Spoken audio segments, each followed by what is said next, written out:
Hey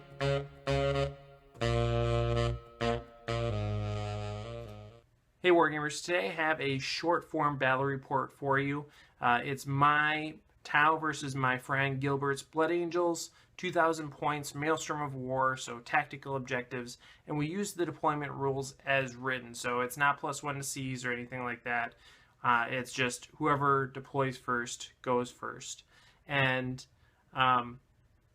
yeah, I basically came at this with the idea that I wanted to write a standard middle of the road kind of general list using only units that are in Index Xenos 2, so no Forge World.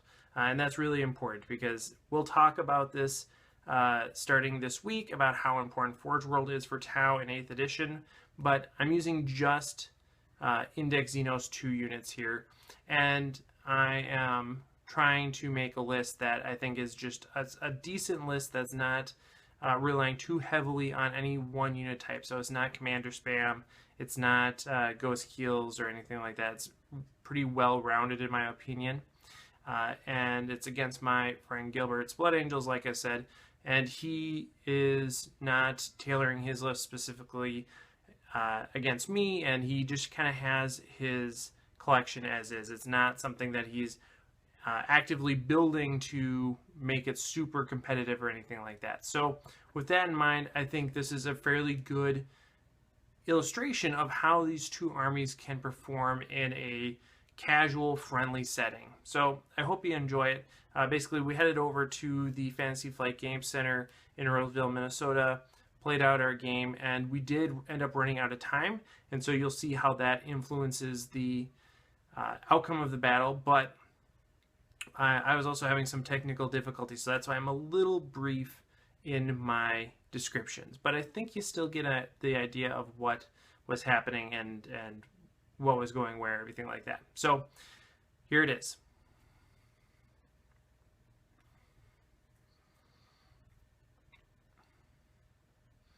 All right, yeah, so that was the battle report. We ended up having to call it after.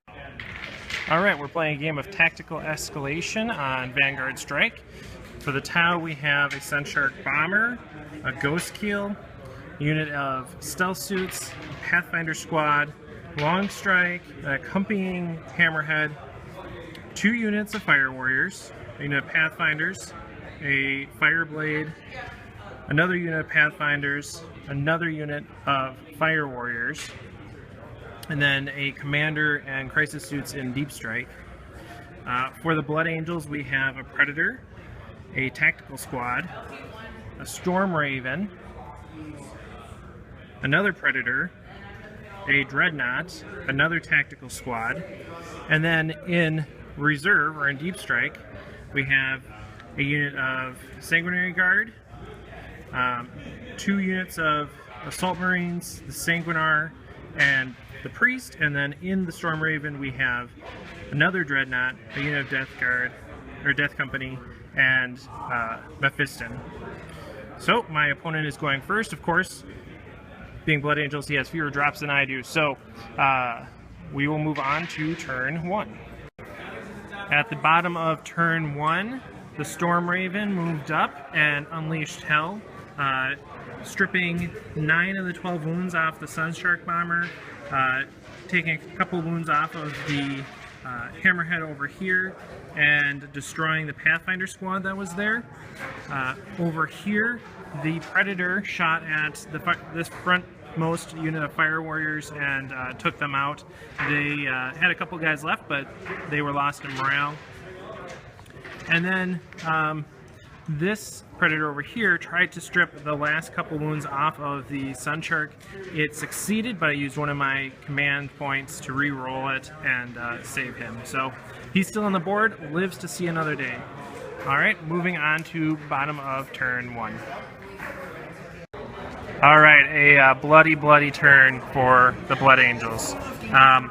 Tau started with throwing some marker lights on the Ghostkeel. We got 2 marker, or not the Ghostkeel, the Storm Raven. We got 2 marker lights on that guy. That allowed the Ghostkeel to take all but 1 wound off of the Storm Raven.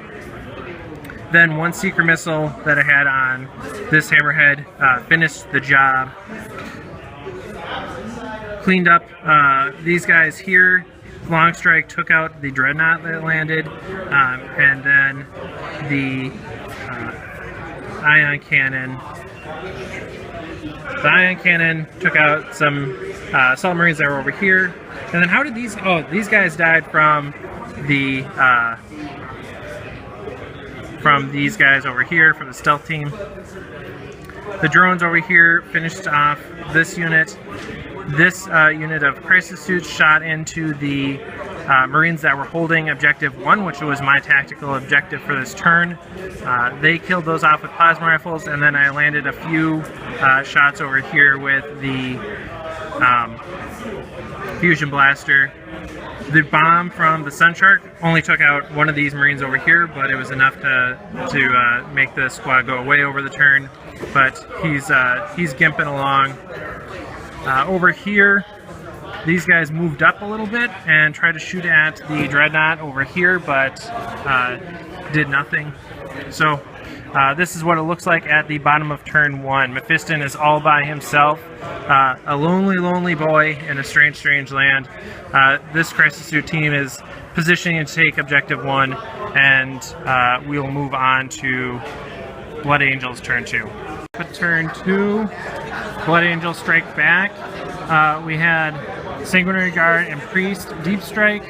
They weren't able to accomplish much, but the Sanguinar and the Sanguinar Deep Struck as well, and this unit of Assault Marines Deep Struck. They were able to take one guy out of the stealth team that was here, but other than that, pretty ineffective shooting on this end. The Sanguinar, this unit of tactical Marines that advanced from, or not advanced, but came out of that ruin, and Mephiston took out the unit of stealth team in close combat. Sanguinar really just powerhouse in close combat. Really took over some business right there, and the Sanguinar and Mephiston finished him off. Over here, the Predator charged the crisis suits, and this assault squad assaulted them as well. A lot of good hits in Overwatch, only able to take out one Marine though. They took 2 wounds off of a suit here. And then on this end, the Dreadnought and the Predator shot at this unit of Fire Warriors, reduced them to 4. They lost an additional guy from morale, so that's that. Really a strong showing from Blood Angels in this turn in assault phase, but not sufficient to claim one of his objectives, which was to kill a unit in shooting, but he did claim an objective for having none of my units within the middle of the board. So that's it. Currently, Blood Angels are in the win, are in the lead. All right, bottom of turn 2 for Tau. Cleaned up over here. Basically, these crisis suits were able to take out the Predator and get rid of those last few Marines that were over there. These drones were able to clean up the tactical squad that was surrounding the Sanguinar and Mephiston. The Hammerheads tried to just take care of Mephiston because he was their closest target, but nothing happened. That invulnerable save came in handy. Over here, we basically just shuffled around. They offered some marker light support over on this end, but the Fire Warriors really couldn't do much. So they took some pot shots at the Dreadnought over here, but that was it. Yeah. And how did I kill that? Oh, I killed a couple of Sanguinary Guard with the Ghostkeel. This guy killed the Sanguinary Priest. Yep, and then the Sunshark killed the Sanguinary Priest with his shooting. So there's that. Not a lot left on the board for the Blood Angels, but what's left over here, that's really going to hurt. So looking to see what turn 3 holds. Right now it is 4-1 in favor of the Blood Angels. Alright, top of turn 3, my opponent drew control objectives 5 and 6, which are over here. Those were off the table, so he decided to focus on his other objective, which was to shoot one unit off the board. So everything shot at a unit of gun drones that was right here was unsuccessful in killing them. There's 2 left, and they were finished off by Mephiston in a charge. Everything else, the Sanguinary Guard and the Sanguinar decided to charge the Crisis Suits over here. The Sanguinar alone killed all but one, and then the Sanguinary Guard just obliterated the last remaining dude. So right now we're looking at the table like this, and it is still a Blood Angels win so far.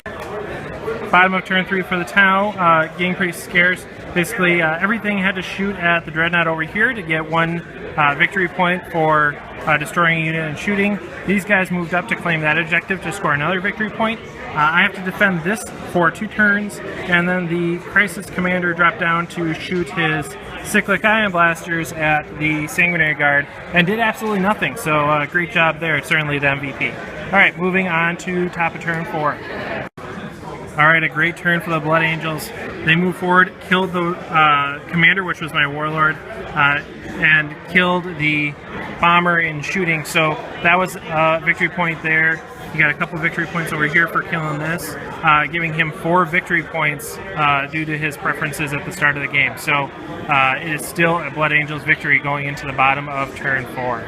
This is the table at the end of turn 4. We're going to call it due to time, but drum roll please, it turned out to be a Blood Angels victory by 1 point. I had a objective to kill a unit with 10 or more wounds, which would have been that Predator, and of course Longstrike rolled a 1 on his hit, and I didn't have any rerolls, so that was basically the deciding roll right there. But everyone else was able to take care of the Sanguinary Guard, and the Sanguinar here killed them, got a victory point for Slay the Warlord, and yeah, that was it. So First Blood was the deciding factor, and it was a good game. So.